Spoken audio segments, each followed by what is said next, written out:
दोस्तों इमेजिन करिए कि एक अनुराग नाम का लड़का है जो कि पिछले 8-10 महीनों से एक बहुत ही ज़्यादा ब्यूटीफुल सी लड़की के साथ रिलेशन में था। सब कुछ ही बढ़िया जा रहा था, उनकी केमिस्ट्री बहुत ही ज़्यादा अच्छी थी, फिजिकल अट्रैक्शन भी था, डेट्स वगैरह, किसेस वगैरह, हग वगैरह सब कुछ ही बहुत ही ज़्यादा बढ़िया था।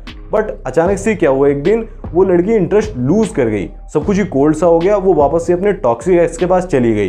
बट अनुराग को ये समझ में नहीं आया कि मुझसे गलती क्या हो गई। देखिए प्रॉब्लम क्या होती है, उसे फिजिकल अट्रैक्शन तो वो दे रहा था बट इमोशनल अट्रैक्शन नहीं दे रहा था। और पेन पॉइंट यहाँ पर ये है कि जो लड़की होती है ना, फिजिकल इंटीमेसी के बाद इंटरेस्ट लूज करने लगती है। इसीलिए दोस्तों आज की इस वीडियो में मैं आपको प्रॉमिस करता हूं कि मैं आपको पूरी तरीके से साइंटिफिकली प्रूव्ड फार्मूला के बारे में बताऊंगा, इमोशनल एडिक्शन फार्मूला, जिससे आप किसी वुमेन के दिमाग में एक इमोशनल हुक क्रिएट कर सकते हो, जिससे कि लॉन्ग टर्म में भी इंटरेस्ट बना रहेगा। ऐसा नहीं कि कुछ महीनों साथ में रहे और फिर इंटरेस्ट लूज कर गई, वो चीज़ नहीं होगी। तो वीडियो बहुत ही ज़्यादा वैल्यूएबल होगा। पूरी तरीके से अपना लाइफ का एक्सपीरियंस भी शेयर करूंगा और साथ ही अपने क्लाइंट्स की स्टोरीज भी शेयर करूंगा, तो उन्हें बिल्कुल भी मिस मत करना, वीडियो को पूरा देखना। अगर आपको पसंद आए तो वीडियो को लाइक कर देना, चैनल को सब्सक्राइब कर लेना। तो फिर चलिए वीडियो की शुरुआत करते हैं। चलिए वीडियो को स्टार्ट करने से पहले मैं आपको अपने बारे में थोड़ा बता देता हूं, जिससे कि आप मुझ पर पूरी तरीके से ट्रस्ट कर सकते हो। देखिए मैंने फीमेल साइकोलॉजी के ऊपर, वुमेन साइकोलॉजी के ऊपर लगभग 250 से 300 वीडियोस बनाए हुए हैं और पहले से ही मैं काफ़ी समय से मैं यूट्यूब पर काम कर रहा हूँ, तो मुझे अच्छा खासा एक्सपीरियंस हो गया है। और साथ ही मैं काफ़ी सारी बुक्स भी पढ़ी हुई हैं और रियल लाइफ रिलेशन में भी रहा हूँ, तो एक्सपीरियंस उसका भी काफ़ी ज़्यादा है। और मैंने जो कहते हैं रैंडम गर्ल्स से नॉर्मली बात करके उनसे भी काफ़ी सारी चीज़ें सीखी हैं, तो आप ट्रस्ट कर सकते हो। और हैंडल भी करता हूँ मैं, काफ़ी सारे क्लाइंट्स मेरे पास इंस्टाग्राम पर आते हैं, मुझे मैसेज करते हैं। आप चाहते हो तो यहाँ पर दे दूंगा हैंडल में, आप चाहो तो मैसेज कर सकते हो। जिनकी प्रॉब्लम होती है मैं 1-on-1 कॉल पर या फिर चैट पर शॉर्ट आउट करता हूँ, तो उसका एक्सपीरियंस मेरे को काफ़ी ज़्यादा हो गया है। आपके लिए मैं इतनी इन्फॉर्मेशन आपको दे सकता हूँ कि अगर आपकी लाइफ में कोई प्रॉब्लम आ रही है ना, तो उससे आप इजीली डील कर सकते हो। तो आप मुझ पर ट्रस्ट भी करो, इस वीडियो को पूरा देखो, बहुत ही ज़्यादा वैल्यूएबल है। देखिए सबसे पहली गलती जो आज के टाइम में ज़्यादातर लड़के रिलेशन में कर ही रहे हैं, मतलब ऐसा नहीं कि 1-2 लड़के कर रहे हो, लगभग 90-95% लड़के ये गलती कर ही रहे हैं। स्टार्टिंग में क्या होता है, हम बहुत ही ज़्यादा जिसे कहते हैं उससे ऑब्सेस्ड होते हैं, मतलब तो हम बहुत ही ज़्यादा ध्यान से चलते हैं कि कहीं कोई गलती ना हो जाए, मुझसे छोड़ ना दे, मुझे कहीं छोड़ने का जो बहुत ही ज़्यादा डर होता है, फियर होता है। बट जैसे जैसे चीज़ें सिंपल होती चली जाती है ना, सब कुछ ही होता चला जाता है, फिजिकल इंटीमेसी हो जाती है, किसेस वगैरह हो जाते हैं और सब कुछ ही नॉर्मल हो जाता है, वो पूरी तरीके से अटेंशन देने लग जाती है, तो हम ये सोचने लगते हैं कि अब तो कुछ बदल ही नहीं सकता है, और वहीं पर चीज़ें बहुत ज़्यादा फ्लैट जाने लगती हैं। ये हमारा सबसे पहला पॉइंट होता है कि हम उसे जो इमोशनल रोलर कोस्टर होता है, इमोशनल राइड होती है, वो देना बंद कर देते हैं, जो कि स्टार्टिंग में दे रहे थे जब वो इंटरेस्टेड थी। इसीलिए क्या होता है, जो लड़की होती है ना, उसको फ्लैट लाइन जो होती है ना रिलेशनशिप के अंदर, स्टेबिलिटी, कि अब तो ये मेरी लाइफ से जाएगा ही नहीं। कभी आप कुछ ऐसा कर ही नहीं रहे हो कि उसे इमोशनल बहुत ही ज़्यादा फील हो, कभी आप बहुत ही ज़्यादा रूड वे में बिहेव कर रहे हो, कभी जिसे कहते हैं वार्म फील करा रहे हो, कभी हैप्पी फील करा रहे हो, वो होता ही नहीं है। फिर आपको ऐसा लगने लगता है कि अब तो सब कुछ स्मूथ जा रहा है ना, अब क्या ही करने की ज़रूरत है। और वहीं पे जहाँ पे फ्लैट लाइन आती है, वो बहुत ही ज़्यादा बोर होना शुरू हो जाती है और इंटरेस्ट लूज करने लगती है। इसीलिए कह रहा हूँ ना, इसीलिए आपको समझना पड़ेगा कि रिलेशनशिप के अंदर वुमेन को इमोशनल हाइज और लोज देना, मतलब कभी तो आपने बहुत ही जैसे कहते हैं रूड वे में ऐसा नहीं कि आप डिसरिस्पेक्ट कर रहे हो, लेकिन कभी कभार ऐसा इग्नोर मार दिया तो उसको ऐसा इनसिक्योरिटी सी हुई कि ये कहीं मेरी लाइफ से चला ना जाए, वो फील कराना बहुत ही ज़्यादा जरूरी है। कभी इमोशनली बहुत ही ज़्यादा हाई लेके जा रहे हो, कभी लो भी कर रहे हो, बहुत ही ज़्यादा सैड फील करा रहे हो, या फिर जिसे कहते हैं बहुत ही ज़्यादा जिसे कहते हैं उसको इमोशंस को ट्रिगर कर रहे हो, और वही उसको चाहिए। अगर आप मूवी का एग्जाम्पल चाहते हो ना, तो एक बहुत ही ज़्यादा कमाल की मूवी है द नोटबुक। उसके अंदर आप नोटिस करोगे, उसके अंदर इमोशंस का सप्रेशन भी है, पूरी तरीके से एक्सप्रेशन भी है, इमेजिनेशन भी है, फ्लर्टिंग भी है, और इसे कहते हैं सब कुछ ही है। मतलब जो परफेक्ट कॉम्बो होता है ना एक रिलेशन को लॉन्ग टर्म में चलाने के लिए, अगर आप देखना चाहते हो एक बार जरूर से चेक कर लेना, वो आपके लिए बहुत ही ज़्यादा वैल्यूएबल होगी। बाकी अपने पर्सनल एक्सपीरियंस से बोल रहा हूँ, जब आप छोड़ देते हो ना इमोशनल राइड या फिर रोलर कोस्टर, तो वहाँ पर रिलेशनशिप डेड होने लगती है। अब चलिए जानते हैं कि ये साइंटिफिकली क्यों वर्क करता है। देखिए सबसे पहले चीज़ होती है कि हमारा जो ब्रेन होता है ना, वो डोपामिन चाहता है, और डोपामिन से हमें अच्छा फील होता है। डोपामिन जब ही रिलीज होता है जब कोई रिवॉर्ड मिलता है, और रिवॉर्ड अनप्रिडिक्टेबल हो तब तो डोपामिन बहुत ही ज़्यादा अच्छे से रिलीज होता है, बहुत ही ज़्यादा मज़ा आता है। इसी जो अनप्रिडिक्टेबिलिटी होती है ना, वो रिवॉर्ड को और भी ज़्यादा स्ट्रॉन्ग बना देती है। अनप्रिडिक्टेबिलिटी यानी कि उसको पहले पता नहीं था कि इसका अगला मूव क्या होगा, ये अगला एक्शन कौन सा लेने वाला है, ये डेट पर जाएगा नहीं जाएगा, कहीं मना ना कर दे, और कभी बात करता है कभी नहीं। तो वहाँ पर अनप्रिडिक्टेबिलिटी प्लस मिस्ट्री आ रही थी, क्यूरियोसिटी पैदा हो रही थी। बट जैसे जैसे समय बीतता गया ना, आप बहुत ज़्यादा लो होते चले गए, डेस्परेट नेचर शो कर रहे हो, इंटीमेसी हो गई तो उसके बाद बहुत ज़्यादा नीडीनेस शो कर रहे हो, वहीं पर जिसे कहते हैं आपकी सेल्फ रिस्पेक्ट भी लो हो जाती है और साथ में उसको ऐसा लगने लगता है कि अब बहुत ज़्यादा बोर हो रही हैं चीज़ें, इमोशंस फील नहीं हो रहे हैं। और वुमेन के इमोशंस को फील करना, यही कह रहा हूँ ना, बहुत ही ज़रूरी होता है। और जब आप वो नहीं कराते हो ना, वहीं से चीज़ें खराब होने लगती हैं। यहाँ पर आपको एक एक्शन जरूर से लेना पड़ेगा। एक्शनेबल स्टेप आपका यही होगा कि हमेशा ही थोड़ा अनप्रिडिक्टेबल बनकर ही चलो, not in a toxic way, but थोड़ा सा आपको स्पॉन्टेनियस सा बनना पड़ेगा कि कभी अचानक से कुछ चीज़ें कर दे रहे हो, कभी सरप्राइज दे रहे हो, कभी अचानक से बहुत ज़्यादा रूड वे में बिहेव कर दिया कि मैं बात नहीं करना चाहता, 2-3 दिन का गैप मार दिया, इग्नोर कर दिया, तो वो आपको लेके ही चलना पड़ेगा। और आप अगर सोच रहे हो कि सिमिलर वे में सब कुछ ही मैं जैसा एक्चुअल में हूँ वैसे ही रिएक्ट कर दूंगा, माइंड का कंट्रोल पूरी तरह दिल से रिएक्ट कर दूंगा, सब कुछ हो जाएगा, वो चीज़ें आपकी कहानी को खराब ही करेंगी। तो अपने माइंड पर कंट्रोल पाकर, इमोशनली स्टेबल रहकर, थोड़ा अनप्रिडिक्टेबल बनकर आपको चलना पड़ेगा। दूसरी चीज़ जो आपको रिलेशन में जरूर से ध्यान में रखनी होगी, मिरर हर डीप डिज़ायर्स।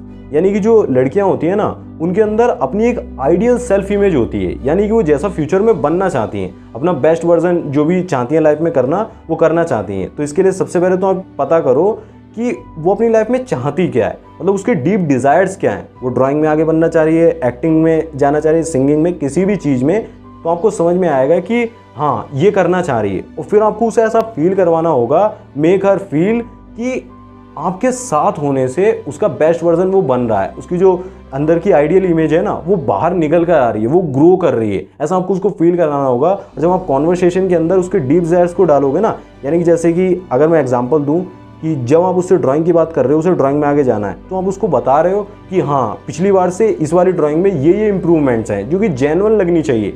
ऐसा नहीं कि आप हवा में बोल दो कि बहुत ज़्यादा कमाल की ड्राइंग है, इसके तो मैं 1000 रुपये दे देता, या फिर 5000 की ड्राइंग 1 लाख रुपये दे देगा कोई, ऐसा नहीं करना है। कुछ ऐसे आप इंप्रूवमेंट्स उसमें नोटिस करके जेन्युइन वे में उसको बता रहे हो, उसको ऐसा फील करा रहे हो कि हाँ तू मेरी वजह से, या फिर कह सकते हैं मेरे साथ होने से बेस्ट बन रही है, अपनी आइडियल इमेज को डिस्कवर कर रही है। तो ये चीज़ जो होती है ना, उसको डीपली आपके साथ कनेक्टेड फील कराएगी, इमोशनली कनेक्टेड फील कराएगी, और साथ ही में जो कहता है ना डीप कनेक्शन बिल्ड होगा। तो इसीलिए मैं कह रहा हूँ ना, उसके मिरर करो उसके डीप डिज़ायर्स को। बट हम लड़के ज़्यादातर गलती क्या करते हैं, हम जब भी बात कर रहे होते हैं ना कॉन्वर्सेशन में, ज़्यादातर अपने बारे में बात कर रहे होते हैं, और वहीं पर जो होती है ना उसके दिमाग को जो कहते हैं ब्लॉक कर देता है, और वो इंटरेस्ट लेना कम कर देती है। कोई भी इंसान अपने बारे में ज़्यादा बात करना पसंद करता है ना, इसीलिए आप भी उसी के बारे में ज़्यादा बात करो। उसके फ्यूचर गोल्स हैं, जो भी उसकी पढ़ाई से रिलेटेड, जो भी मैंने बताया ना डिज़ायर्स, तो वहाँ पर कहानी बहुत ज़्यादा अच्छे से सेट होगी और डीप कनेक्शन बिल्ड होगा। अपने बारे में जितना हो सके कम बात करो, अगर पूछ रही है तो ही बात करो। अब वीडियो में आगे बढ़ने से पहले मैं आपको एक छोटा सा मिथ क्लियर करना चाहूँगा, जो कि ज़्यादातर लड़कों को आज के टाइम पर होता ही है। देखिए, ये कोई बुक में नहीं मिलेगा, ये मैंने अपने एक्सपीरियंस से सीखा, वही आपको बता रहा हूँ। जब भी आप रिलेशन के अंदर बहुत ज़्यादा इमोशनली रिएक्ट करना शुरू कर देते हो ना, बहुत ज़्यादा इमोशनल से हो जाते हो कि बहुत ज़्यादा रोना शुरू कर दिया, या फिर ऐसे करने लगे कि मेरे से बात करना, मुझे तेरी बहुत ज़्यादा ज़रूरत है, या फिर आप बहुत ज़्यादा इमोशनल हो रहे हो, तो वहीं से चीज़ें ख़राब होना शुरू हो जाती हैं। क्योंकि लड़की फिर ऐसा सोचती है कि जब ये खुद ही इमोशनली स्टेबल नहीं है, खुद ही अपने इमोशंस को नहीं संभाल पा रहा, इसके अंदर इमोशनल स्टेबिलिटी नहीं है, तो ये मुझे क्या ही संभालेगा। अब वहाँ पर तो उसका नेचर ही ऐसा होता है, बहुत ज़्यादा मूड स्विंग्स वगैरह होते हैं, पीरियड्स वगैरह होते हैं, तो उसकी तो साइकिल चल रही है। कभी वो बहुत ही ज़्यादा कहता है फ्रस्ट्रेटेड फील कर रही है, कभी इरिटेट फील कर रही है। वहाँ पर आप उसको संभालने की बजाय खुद ही इमोशनली रिएक्ट करे जा रहे हो। तो इमोशनल रिएक्ट करने से उसका दिमाग ऑफ हो जाता है, उसका माइंड ऑफ होने लगता है, और सी इंस्टेंटली पुल अवे, वो आपसे दूर जाने लगती है। तो याद रखो, कभी भी जिसे कहते हैं एज अ मैन, इमोशनली आपको रिएक्ट नहीं करना है। इमोशनली आगे मैं बताता हूँ मैस्कुलिन वे में किस तरीके से आप इमोशनली रिएक्ट करते हो। अब तीसरा पॉइंट जो आपको जरूर से ध्यान में रखना होगा, वुल्नरेबिलिटी विद स्ट्रेंथ। यानी कि सिर्फ अल्फा इमेज को डिस्प्ले करना काफ़ी नहीं होगा कि आप सिर्फ अल्फा ही बने जा रहे हो, हमेशा रूड वे में बिहेव कर रहे हो, और जिसे कहते हैं इमोशनली रिएक्ट ही नहीं कर रहे हो। ऐसा नहीं चलेगा। आपको जिसे कहते हैं कंट्रोल वुल्नरेबिलिटी को दिखाना पड़ेगा। जैसे कि एग्जांपल के लिए टोनी स्टार्क जो है ना, वो बहुत ही ज़्यादा कॉन्फिडेंट भी है, बट साथ ही वो अपने इमोशंस को भी शेयर करता है, लेकिन इतना ज़्यादा इमोशनली रिएक्ट नहीं करता है कि वो पूरी तरीके से वुमेन बन जाए, फेमिनिन एनर्जी को शो कर दे। ऐसा नहीं होता है। ये वर्क क्यों करता है? क्योंकि जो वुमेन्स होती है ना, वो बहुत ही ज़्यादा इमोशनली ड्रिवन बींग्स होती हैं। मतलब उन्हें इमोशंस को फील करना, मैंने पहले ही बोला ना, बहुत ज़्यादा पसंद होता है। और जब आप कंट्रोल्ड वे में अपने इमोशंस को शो करते हो ना, जैसे कि आप उनके साथ अपने स्मॉल स्ट्रगल्स को शेयर कर सकते हो, लाइफ प्रॉब्लम्स को छोटी छोटी शेयर कर सकते हो, बट कंट्रोल्ड वे में। साथ में आप ये भी बताना जरूरी होगा कि आप उन्हें सॉल्व कैसे कर रहे हो, आप उनसे डील कैसे कर रहे हो। वहीं पर आप हीरो की तरह दिखोगे, अपने आप को हीरो की तरह प्रेजेंट करना बहुत ही जरूरी होगा। ऐसा नहीं कि आप रोने लग गए कि मुझे सॉल्यूशन बता, सॉल्यूशन नहीं मांगना है, बस आप शेयर कर रहे हो। और उन्हें जो होते हैं ना डीप में जो इमोशंस होते हैं ना, वो डीपली अटैच्ड फील कराते हैं, डीप में कनेक्टेड फील कराते हैं। तो इमोशंस देना तो बहुत ही ज़्यादा जरूरी है। यहाँ पर एक और चीज़ आती है एम्पैथी। जब तक आप दूसरों की फीलिंग को फील नहीं कर सकते हो, यानी कि आप रिलेशन में हो, उसको बहुत ज़्यादा गंदा फील हो रहा है, तब भी आप और भी ज़्यादा रूड में रिएक्ट करे जा रहे हो, वो चीज़ आपको सीखनी पड़ेगी कि अगर उसे गंदा फील हो रहा है ना, तो आपको वहाँ पर काम रहकर खुद की एनर्जी को काम रखना पड़ेगा, फिर वो आपकी एनर्जी को मिरर करेगी और फिर जिसे कहते हैं आपका काम बन जाएगा। बट अगर वो गंदा फील कर रही है, आप भी चिल्ला रहे हो, तो सिचुएशन खराब हो सकती है, वो नहीं करना है आपको। और साथ ही वुल्नरेबिलिटी ये भी दिखाती है कि आप इमोशनली अवेलेबल हो, लेकिन मैस्कुलिन भी हो, ऐसा नहीं कि सिर्फ फेमिनाइन हो। फोर्थ पॉइंट होगा इमोशनल एंकरिंग, जो कि आपके उसके साथ एक डीप एंगेजमेंट बनाने के लिए बहुत ही जरूरी होता है। देखिए हमारा ब्रेन ऐसे वर्क करता है, जब भी कोई मूवमेंट एक स्ट्रॉन्ग इमोशन के साथ एंगेज हो जाता है ना, अटैच्ड हो जाता है, तो वो इमोशन हमारे दिमाग में बहुत ही डीपली रूटेड हो जाता है, मतलब पूरी तरीके से घुस जाता है और वो हमारी एक परमानेंट मेमोरी की तरह बन जाता है। यही आपको करना होगा। आप उसके साथ जिसे कहते हैं अपने छोटे मोटे स्ट्रगल्स को शेयर कर रहे थे ना, अब आपको उसके साथ बहुत ज़्यादा अच्छे एक्सपीरियंस को शेयर करना होगा, जो भी उसके अंदर इमोशंस को क्रिएट करें।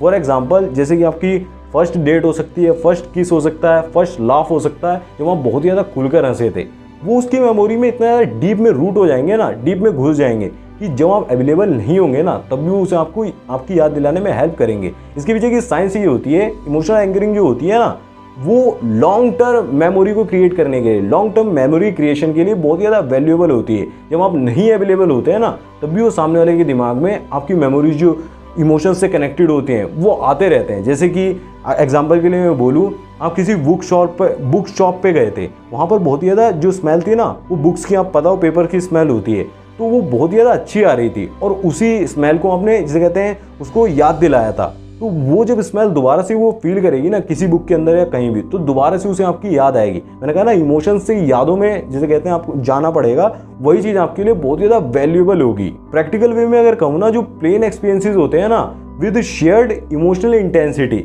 यानी कि इमोशनली जब आप बहुत ज़्यादा डीपली कनेक्टेड थे, तो लॉन्ग टर्म मेमोरी में जिसे कहते हैं छप जाते हैं। वही चीज़ आपको करनी है, हर जिसे कहते हैं मूवमेंट को इमोशंस के साथ ऐड कर दो और वही लॉन्ग टर्म में आपके लिए वैल्यूएबल रहेगा। जब मैंने कहा ना, इंटरेस्ट लूज कर देती है, इंटरेस्ट लूज भी नहीं करेगी और जिसे कहते हैं उसे आपकी याद छोटी छोटी चीज़ें दिलाती रहेंगी। आप कोई गिफ्ट भी दे सकते हो जो कि उसके लिए हमेशा ही आपको याद दिलाने में हेल्प करेगा। फिफ्थ पॉइंट जो आपकी लाइफ में जरूर से होना चाहिए अगर आप अपनी वैल्यू बढ़ाना चाहते हो, स्कैरसिटी क्रिएट्स वैल्यू, यानी कि स्कैरसिटी का होना, हाई वैल्यू फ्रेम का होना बहुत ही जरूरी होता है। जो आप इजीली अवेलेबल होते हो ना, उसकी आपकी अटेंशन के लिए उसे स्ट्रगल नहीं करना पड़ता, तो आपकी वैल्यू ऑटोमेटिकली घट जाती है। और वुमेन्स जो होती है ना, वो हमेशा एक ऐसे मैन की तरफ ड्रॉन होती है जिसकी लाइफ में मिशन होता है। मिशन यानी कि पर्पस, कि वो अपने आप को जिसे कहते हैं एक काम में लगाए हुए बिजी दिखता है। और अगर जब आप इजीली अवेलेबल हो जाते हो, हर चीज़ में हाँ हाँ बोलते रहते हो, हाँ जी, जिम के बीच में आप कॉल आया तो चले गए, जब आप ये चीज़ें हरकतें करने लगते हो, जो कि लॉन्ग टर्म में बंदा करता ही है, स्टार्टिंग में तो टाल रहा होता है, जिसे कहते हैं स्टार्टिंग में तो कर रहा होता है, नखरे दिखा रहा होता है, बट धीरे धीरे जिसे कहते हैं वो अवेलेबल होना शुरू कर देता है, वहीं से इंटरेस्ट खत्म होने लग जाता है। इसीलिए आपको क्या करना है, अपनी लाइफ में कोई ना कोई एक ऐसी चीज़ जो लेकर चलनी होगी जो उससे भी ऊपर हो, मतलब पर्पस पहले लड़की बाद में। ये वाला फॉर्मूला आपको अपनाना होगा। देखना आपकी एक हाई वैल्यू फ्रेम क्रिएट होगी और वही उसके लिए सबसे ज़्यादा इंपॉर्टेंट होती है। जब आप पर्पस को दिखाते हो ना कि नहीं मैं नहीं आ सकता, अभी मैं काम कर रहा हूँ, तो वही चीज़ उसे बिजी दिखाती है, वो बहुत ज़्यादा वो इमोशनली कहते हैं अटैच्ड होती है। ये बंदा मेरे से भी ज़्यादा किसी और चीज़ को फॉलो कर रहा है, तो ये लाइफ में सक्सेसफुल जरूर होगा। हाई वैल्यू मैंस भी हमेशा लाइफ में एक मिशन पर होते हैं, हमेशा एक पर्पस के साथ जीते हैं। अगर आप मूवी का एग्जांपल हो ना, तो जो बैटमैन का कैरेक्टर है ना, वो हमेशा एक मिशन के साथ है, उसके अंदर इंटेंसिटी काफ़ी ज़्यादा है, वो पर्पस के साथ जी रहा है। ऐसा नहीं कि जहाँ मर्जी मूड करा और जहाँ मर्जी जो मर्जी करने लगा, जब मर्जी खा लिया, ऐसा नहीं। आपको भी यही करना होगा, अपनी लाइफ में पैशन लेकर आओ, मिशन लेकर आओ, पर्पस लेकर आओ, कुछ ना कुछ आपको जरूर से एक गोल बना लेना होगा जिसमें आप काम कर रहे हो। और साथ ही वुमेन के साथ भी इमोशनली आप कनेक्ट कर रहे हो, ऐसा नहीं कि हर बार ही आप टाल दे रहे हो, नहीं, हर बार ऐसा नहीं होना चाहिए। लेकिन जब काम कर रहे हो तो सिर्फ काम करना है पूरे फोकस के साथ। वीडियो में आगे बढ़ने से पहले एक इंपॉर्टेंट इन्फॉर्मेशन देना चाहूँगा। अगर आप अभी तक इस वीडियो को देख रहे हैं ना, तो आप पक्का मेरे सब्सक्राइबर हैं या फिर आपको वीडियोस पसंद आ रही है, मेरी वीडियो वैल्यूएबल लग रही है, तो अगर आपकी कोई इंक्वायरी वगैरह हो ना, पर्सनल लाइफ से रिलेटेड, रिलेशन से रिलेटेड, या फिर आप माइंडसेट में ग्रोथ चाहते हो, या फिर ब्रह्मचर्य वगैरह या फिर अपनी लाइफ में ग्रोथ चाहते हो तो आप मुझे इंस्टाग्राम पे मैसेज कर सकते हो। यहाँ पर मैं इंस्टाग्राम हैंडल दे सकता हूँ। 1v1 आप कॉल भी कर रहे हो और जिसे कहते हैं और चीज़ों को समझ भी सकते हो तो आप मेरे को कॉल पे भी बात कर सकते हो, ठीक है। यहाँ पर हैंडल दे दूंगा। तो दोस्तों आज की इस वीडियो में हमने सिर्फ फिजिकल अट्रैक्शन के बारे में बात नहीं करी, बल्कि हम इमोशनल कनेक्शन बनाने के बारे में बात कर रहे हैं। तो मैं एक बार दोबारा से आपको याद दिला देता हूँ कि जो हमने सीखा, सबसे पहली चीज़ इमोशनल रोलर कोस्टर का होना बहुत ही ज़्यादा जरूरी है। सेकंड, आपको उसके डीप डिजायर्स को मिरर करना आना चाहिए, मतलब उसके जो डीप डिजायर्स हैं उनके बारे में ज़्यादा से ज़्यादा बात करो। तीसरी चीज़ कंट्रोल वुल्नरेबिलिटी। फोर्थ चीज़ इमोशनल एंकरिंग, ये सबसे ज़्यादा इंपॉर्टेंट होगी। और फिफ्थ चीज़ स्कैरसिटी प्लस वैल्यू फ्रेम।